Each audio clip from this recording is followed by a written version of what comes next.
السلام عليكم ardayda quruxda badan cashar Swahili kusoo dhawaada casharkan waxaan rabnaa inaan ku barano erayo su'aal weydiin ah erayadan iyo casharkan page-kan way ku jiraan anoo sharaxayo oo ii sheeg ardayda u dhigayo laakiin hadda waxaa ugu soo celinayaa si ardayda cusub ay uga faa'iidaystaan isla markaana u isticmaalaan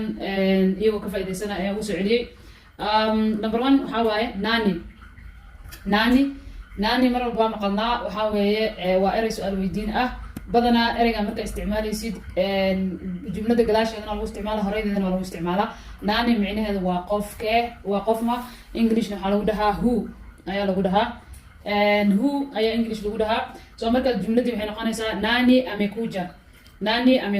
يا إمادة ناني أميكوجا يا يميت أما يا إمادة ناني أمسما يا دهاي يا دهاي وهواي يا دهاي ناني أمسما يا دهاي سما يا دهيد nani amekuja yaa imaada kuja ayaa imaansho ah marka sidaas ayaa u isticmaali kartaa iyo qaab kale fara badan oo isticmaali kartid waa tusaale alright number 2 waxa waay nini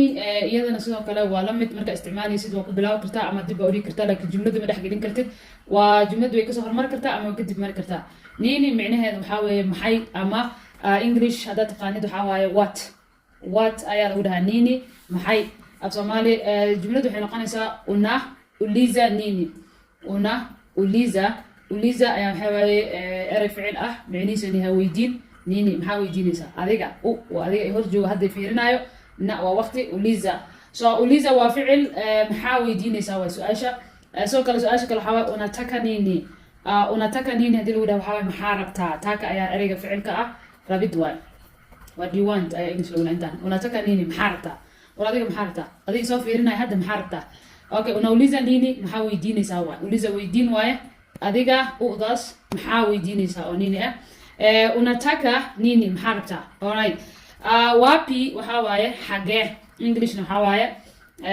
where dadka English ka yaqaan inay ka faa'iidaystaan English waa where Soomaalina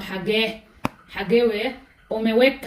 umeweka wapi xagee dhigtay weka ayaa erayga ah ficilka ah weka dhigid waaye shay amel inta ka qaad meel kale adigaysid dhigidaas ayaa way kala dhaha umeweka meedan waqti waa u adiga waaye umeweka wapi xagee dhigtay waxaas qalinka xagee dhigtay telefonka xagee dhigtay waxaas xagee dhigtay marka leedahay umeweka wapi alright su'aasha kale waxa waa unaenda wapi badana qofka su'aasha la weydiinayo waa qof toos loola hadlaayo so daas waa u isticmaalina udana hadaa hore usoo baranin waxa waaye weewena adiga waa you so waxa waaye unaenda wapi xagee u socotaa enda waa socod wapi xagee unaenda wapi alright lini